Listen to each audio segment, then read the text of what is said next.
Bon matin. Ouf, on a eu toute une introduction ce matin dans l'annonce de Dieu et on va continuer dans cette présence. J'aurais envie de prendre mes feuilles et de les envoyer et de tout simplement parler directement de mon cœur, mais ça va être de mon cœur, mais du cœur du Père également, de notre Père. Donc, vous savez ce qu'on a vécu ce matin? Souvent, c'est bon de se faire un peu expliquer cette présence de Dieu que l'on pense qu'on peut trouver seulement à l'Église. OK? C'est bon, c'est merveilleux. On a eu un temps merveilleux ce matin. On a expérimenté sa présence. Mais cette présence-là, on peut l'expérimenter chaque jour, là où on est. Et ce matin, tous les chants étaient en accord avec ce que je vais vous apporter ce matin. Vous savez, on a prié pour notre sœur Madeleine. Je veux juste donner rapidement, je pense que c'est important. Il y a quelques années, j'ai eu un diagnostic de cancer du sein. Il n'y a pas beaucoup de gens qui le savent. J'ai gardé ça dans mon lieu secret. On va en parler du lieu secret tantôt. Et vous savez, quand j'ai appris le diagnostic, je me suis effondrée. Étant une personne seule, je ne peux pas m'effondrer sur mon conjoint. Je me suis effondrée sur mon chat. Et j'ai pleuré pendant des jours. C'était pendant la période des fêtes.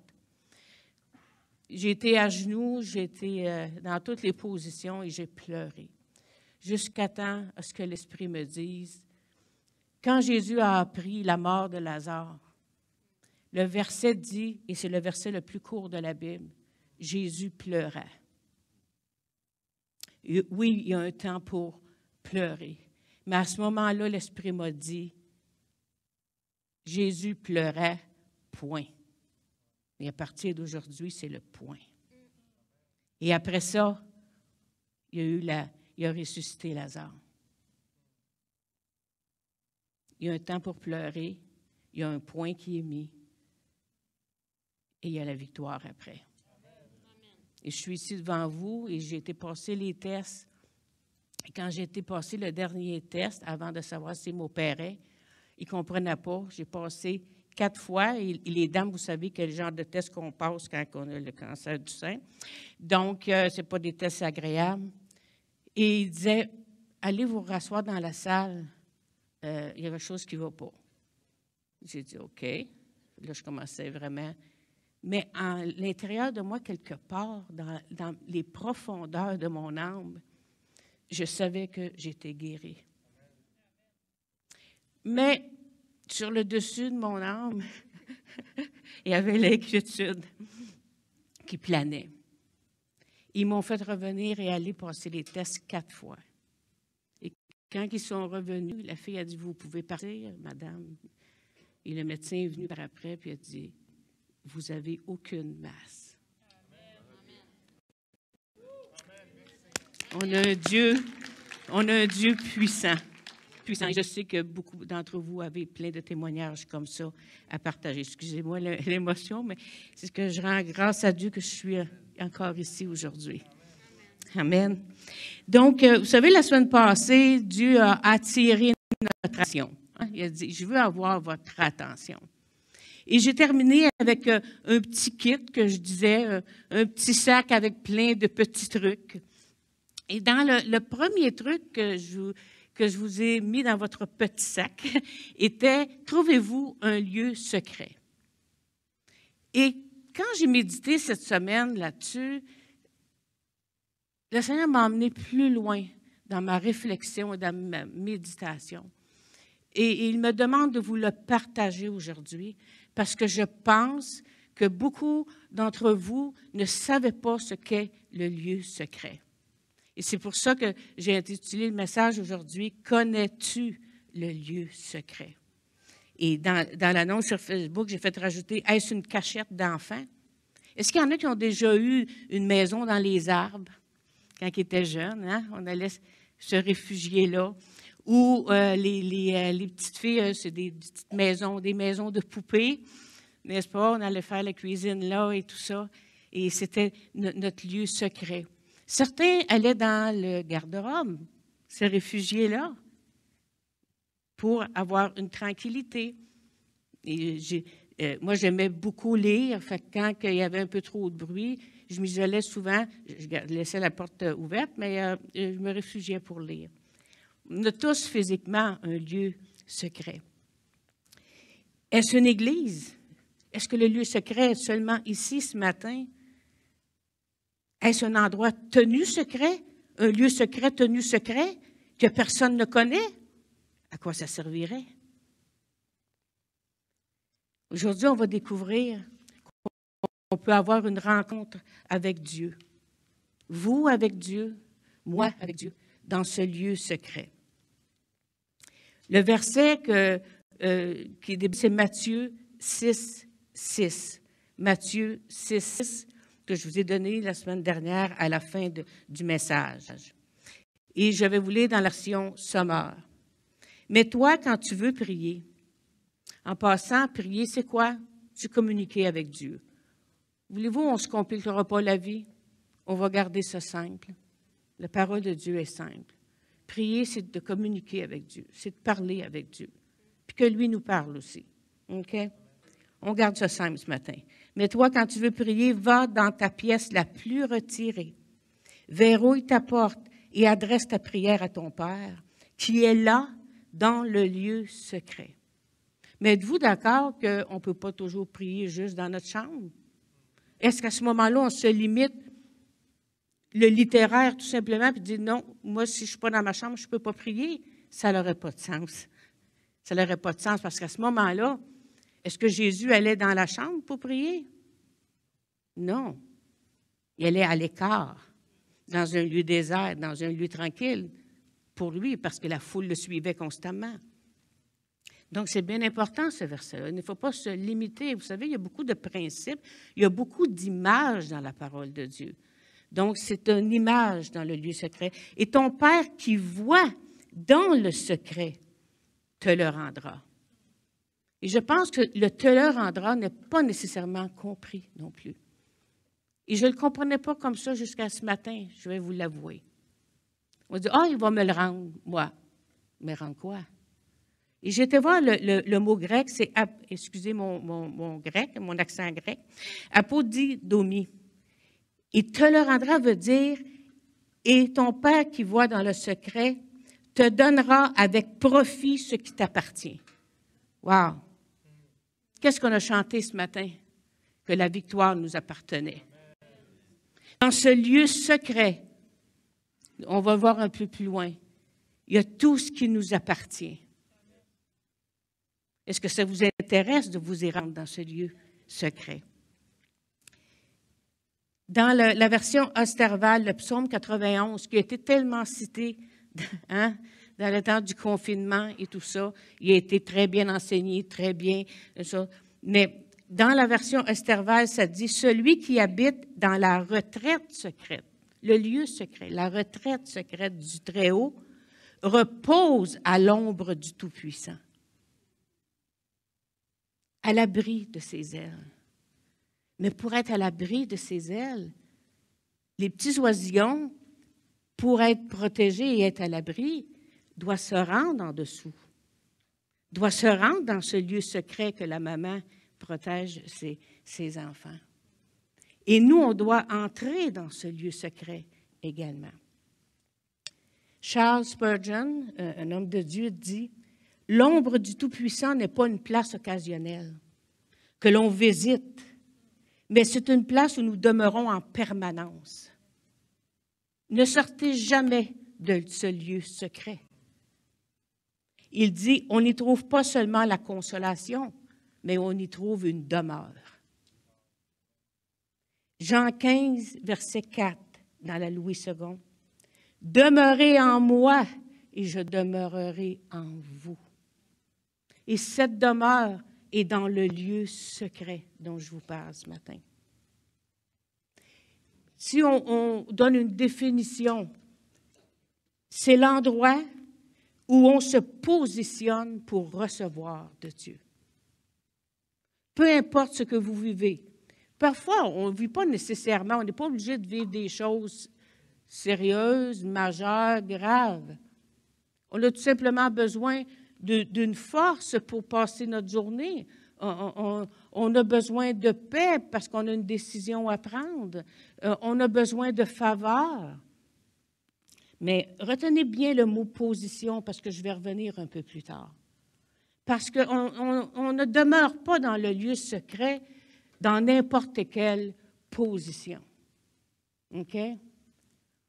Moi, je me souviens quand mes garçons étaient adolescents, et il n'y a pas juste les adolescents qui le font, mais vous savez, là, quand ils sont assis à la colonne, je disais, « Hey, assis-toi comme il faut. » Il était à la table, « Positionne-toi comme il faut. On va manger, tu n'es pas en train de te coucher, tu es en train de manger. Tu es en train de faire tes devoirs. » Non, non, tu es en train de faire tes devoirs, positionne-toi pour être en mesure de répondre, pour être en mesure de recevoir, pour être en mesure de comprendre.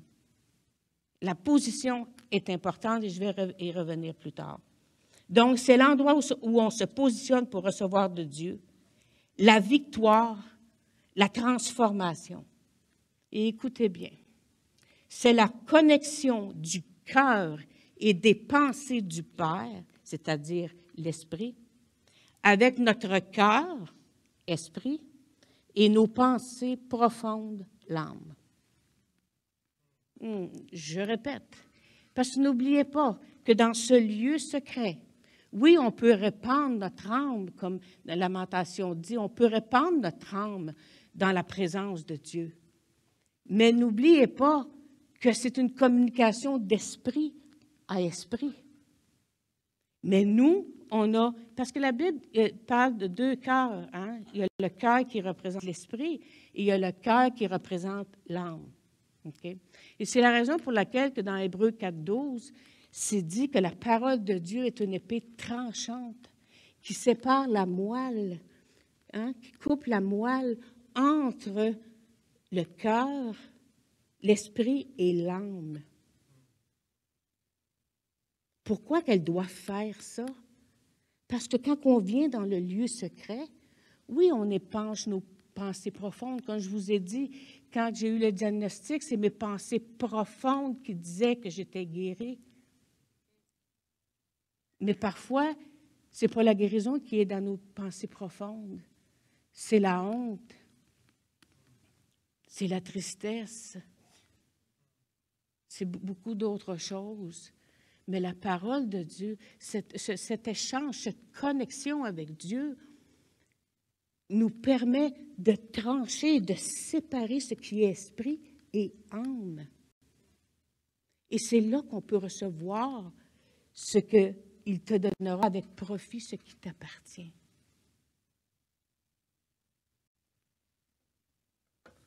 C'est un endroit spirituel, le lieu secret. C'est une demeure spirituelle. On a chanté tantôt, oui, un jour on va habiter éternellement avec lui. Mais en attendant, on fait quoi? On fait quoi? Demeurez en moi, je demeurerai en vous. Juste lorsqu'on va être prêt à aller le rejoindre au ciel? Non. À ce moment-là, à quoi servirait la parole de Dieu qu'on a dans nos mains et dans notre cœur? Important. C'est un endroit d'échange. C'est un endroit d'expérimentation, le lieu secret. C'est un endroit où ce qu'on va reprendre les promesses qu'on est en train d'oublier, les promesses qu'il nous a faites. C'est l'endroit où ce que si tu as été mal aimé, c'est l'endroit où il te ramène dans l'amour. Si tu as été offensé, c'est l'endroit où il te ramène dans le pardon. Si tu es inquiet, anxieux, c'est l'endroit où ce qui te ramène dans la paix. N'est-ce pas un beau lieu à demeurer? Est-ce qu'on va y aller le visiter de temps en temps? Non, j'ai réalisé que je veux y demeurer tout le temps. Je ne sais pas pour vous, mais moi, je veux y demeurer tout le temps. Si on est malade, c'est cet endroit qu'il nous ramène dans la guérison. Il dit non, non, non, non. Ton âme, présentement, souffre parce que tu viens d'avoir le diagnostic. Mais dans le lieu secret, je vais te ramener à ce qui t'appartient, la guérison. Amen. Amen. Amen. Je vais sauter bien les passages ce matin. Je pense que c'est juste du cœur à cœur. Dieu est esprit et il nous voit dans l'esprit. Nous devons apprendre à nous voir dans l'esprit. Parce que 1 Samuel 16,7 nous dit « L'homme regarde à l'apparence extérieure, mais l'Éternel regarde au cœur. » Il regarde à notre esprit. Il ne regarde pas notre âme. C'est nous qui sommes très centrés sur notre âme, très centrés sur nos sentiments. Est-ce qu'il comprend? Il comprend que vous venez dans la peine, dans la douleur, dans la tristesse. Il le comprend, mais ce n'est pas avec ça qu'il agit, parce qu'on serait dans le trouble. Une chance qu'il n'agisse pas avec ça. Il faut qu'on bâtisse en nous cette image que Dieu a de nous. Il a une image d'un enfant de Dieu vainqueur. Il a l'image d'un enfant de Dieu qui marche dans l'amour. Il a l'image d'un enfant de Dieu qui est fort, qui est fortifié, qui marche avec un pas affermi, solide. Un enfant qui est inébranlable. Mais c'est dans ce lieu secret qu'il nous ramène. C'est humain, avec les sentiments, avec notre volonté, avec notre intelligence, de qu'est-ce qu'on connaît. C'est normal d'aller à Dieu. Mais il ne nous voit pas que pauvre petit toi. Il dit, ah, OK, elle arrive dans sa position d'enfant de Dieu. Yes, je vais pouvoir agir aujourd'hui. Oui, je vais pouvoir la ramener dans les promesses que je lui ai faites parce qu'elle est en train de les oublier. Vous savez, Dieu ne travaille pas avec notre ancienne nature. Il travaille avec notre nouvelle nature. Et nous, on fait des efforts, puis on travaille notre ancienne. Êtes-vous d'accord? Oh, mais je ne peux pas, j'ai fait de la prison. Jamais je pourrai. Jamais je pourrai. Dieu ne regarde pas ça. Il regarde ta nouvelle création. Tu es venu à lui, tu es une nouvelle créature. Il ne travaille pas avec ton ancienne. Parce que vous avez remarqué, c'est d'ouvrage travailler avec notre ancienne. C'est beaucoup plus facile de travailler avec notre nouvelle création. Et c'est important de retenir ça. Pourquoi il travaille avec notre nouvelle création, notre nouveau moi? C'est parce que il va nous en révéler du nouveau. C'est en travaillant avec notre nouveau moi qu'il peut nous révéler du nouveau. Parce que s'il travaille avec l'ancien, combien c'est pénible d'avoir des révélations de la nouvelle avec l'ancienne, avec les pensées de l'ancienne nature. C'est là que c'est difficile. J'y arrive pas. Je suis pas capable. J'ai pas de valeur, j'ai pas d'estime. Vous savez, de dire que sans lui, on ne peut rien faire, il n'est pas en train de nous dire qu'on est des héros, là. On est des héros, c'est très différent. On est des héros de la foi avec lui.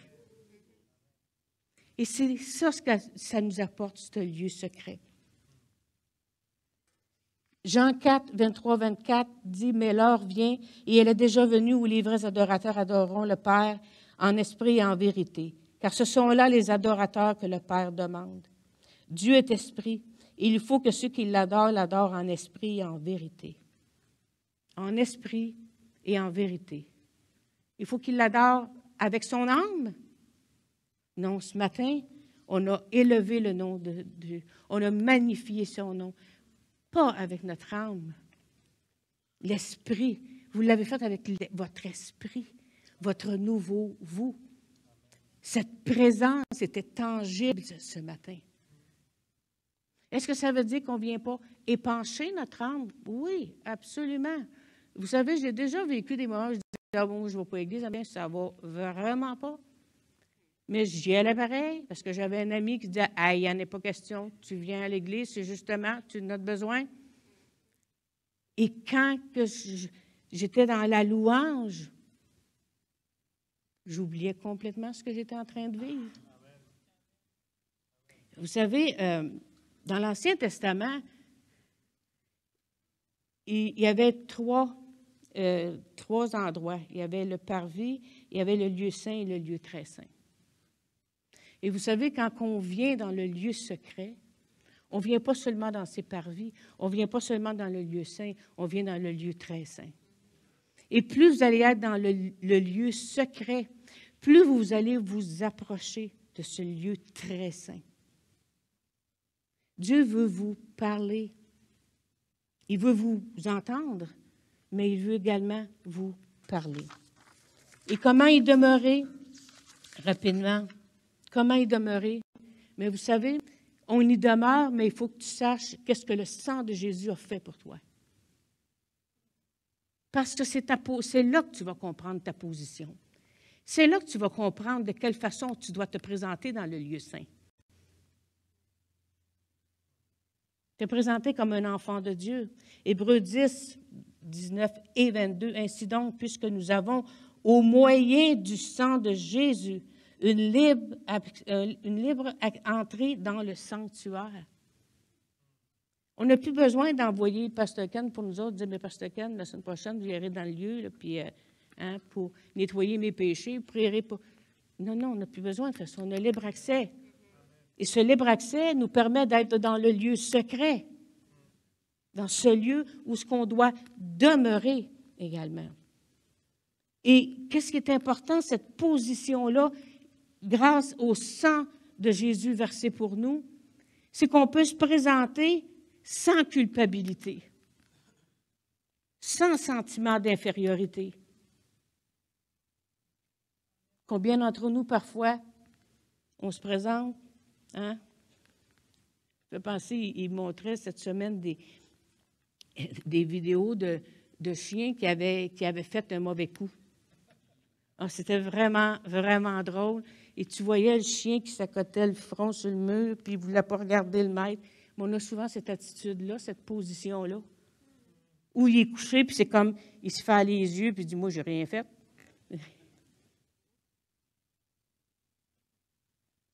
Mais ce n'est pas cette attitude-là qu'on doit avoir quand on se présente devant lui. Nos péchés ont été lavés. Lavés. Lavés. On a été purifiés. C'est dans cette position-là qu'on doit se présenter dans le lieu secret. Est-ce qu'on a, par contre, une conscience du péché? Absolument. Absolument. L'Esprit va te convaincre de dire je pense que tu viens dans. Pas vraiment ce que tu devrais faire. Mais est-ce qu'on est ramené dans le péché? Absolument pas. Notre âme va pécher, mais notre esprit ne pêche pas. Donc, si tu te tiens dans le lieu secret, et si dans le lieu secret, on arrive là en esprit, dans la position d'enfant de Dieu, on ne pêche pas. D'où l'importance de demeurer dans le lieu secret. Ce n'est pas juste dans les temps de prière. On doit demeurer constamment dans ces lieux secrets. Parce que l'esprit, on est esprit. La nouvelle créature est esprit. Et l'esprit ne pêche pas. Et souvent, en tant qu'enfant de Dieu, on marche plus dans la conscience du péché que dans la conscience de la justice de Dieu. Il nous a rendus justes. Il nous a rendus droits. On a le droit de se tenir dans ce lieu secret. Je vous le dis ce matin, on a le droit. Allez-vous le prendre, ce droit? Allez-vous le prendre, ce privilège? On a le droit. Je vous le dis ce matin, vous pouvez le faire. Mais Dieu vous dit de le faire ce matin. Vous avez le droit. Il nous a rendus justes devant lui.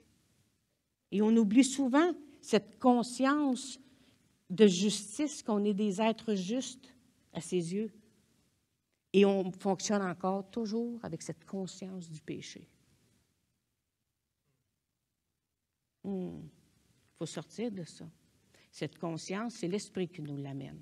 Et vous le savez, que quand il y a quelque chose que vous avez fait, disons, qui n'est pas selon la parole de Dieu, selon ce que Dieu veut qu'on fasse, quand on ne marche pas dans l'amour, on le sait qu'on n'a pas marché dans l'amour. Hein? Pas besoin que le voisin vienne nous le dire, là. L'Esprit nous le dit. Mais on n'est pas dans cette conscience de péché, puis dire, bien, c'est fini, ma vie est finie, je ne serai plus capable. Non, non, non. Non, non, non. Pas du tout. Donc, faire attention à cette conscience de la justice. Nous devons marcher dans la conscience de la justice de Dieu. C'est ce qui nous tient dans le lieu secret. L'autre chose aussi, pour aller plus loin, mais écoutez, c'est... Hébreu nous dit qu'on peut s'approcher du trône de grâce. Mais quand vous vous approchez du trône de grâce, c'est qui est sur le trône? Dieu ou vos circonstances? C'est qui trône? C'est quoi qui trône? Quand on vient dans le lieu secret, avec, en esprit, dans notre position d'enfant de Dieu, celui qui est sur le trône, c'est Dieu, et non pas nos circonstances. C'est qui va trôner dans votre vie? C'est qui va régner? C'est qui règne dans votre vie?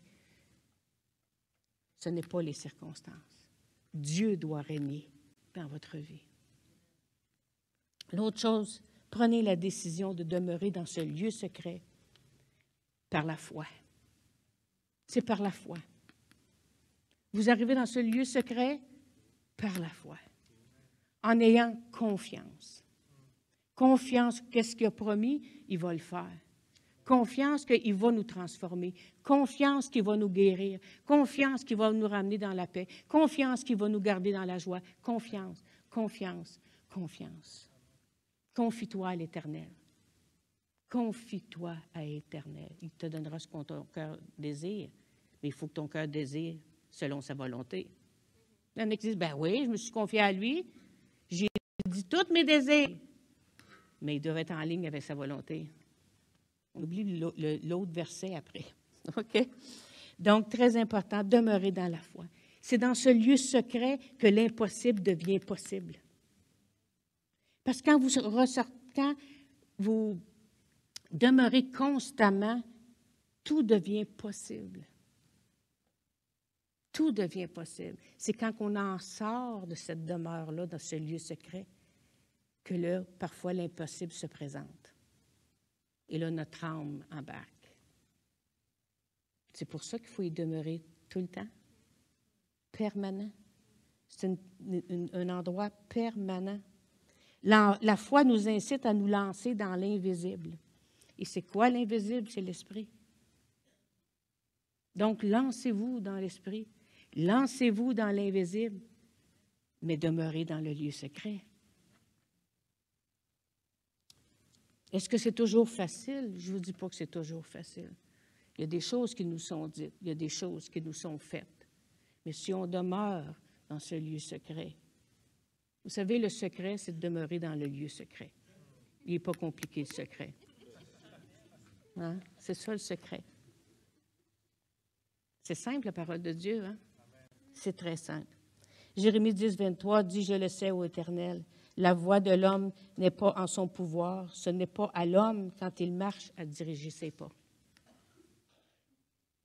Spirituellement, quand on marche, ce n'est pas nous qui dirigeons nos pas. C'est Dieu qui doit diriger nos pas. C'est lui, un passage qui dit, c'est lui qui a fermé nos pas. Les pas de l'Éternel sont ordonnés, prévus pour nous, en accord avec lui, selon sa volonté. On peut demander la musique, s'il te plaît. Je vais terminer en protégeant ton lieu secret. Proverbe 4, 23 dit, « Garde ton cœur plus que toute autre chose, car de lui viennent les sources de la vie. » Et comme je vous ai dit, le cœur dans la Bible, il y a la partie âme, mais il y a la partie esprit aussi. Donc, quand vous lisez un passage et ça parle de cœur, assurez-vous de quoi ça parle. Est-ce qu'il est en train de parler de l'âme ou s'il est en train de parler esprit? OK? Et c'est important. Ne laissez pas entrer dans votre cœur toutes sortes de choses. Et si vous protégez votre lieu secret, si vous demeurez dans votre lieu secret, est-ce que vous laissez rentrer tout le monde dans votre maison? Est-ce que vous laissez rentrer les moufettes dans votre maison? Laissez pas rentrer les moufettes dans le lieu secret. Parce que vous allez avoir des problèmes à vous en débarrasser. Ne laissez pas. Protégez votre cœur. Garde ton cœur plus que toute autre chose. Ne laisse pas rentrer l'offense. Ne laisse pas rentrer l'amertume. Ne laisse pas rentrer la tristesse. Parce que dans ce lieu secret, c'est en esprit. C'est en esprit. Et c'est là qu'on a la victoire. Et la manifestation du fait qu'on demeure dans le lieu secret, la manifestation se fait dans le physique. Mais n'oubliez pas que le lieu secret est spirituel.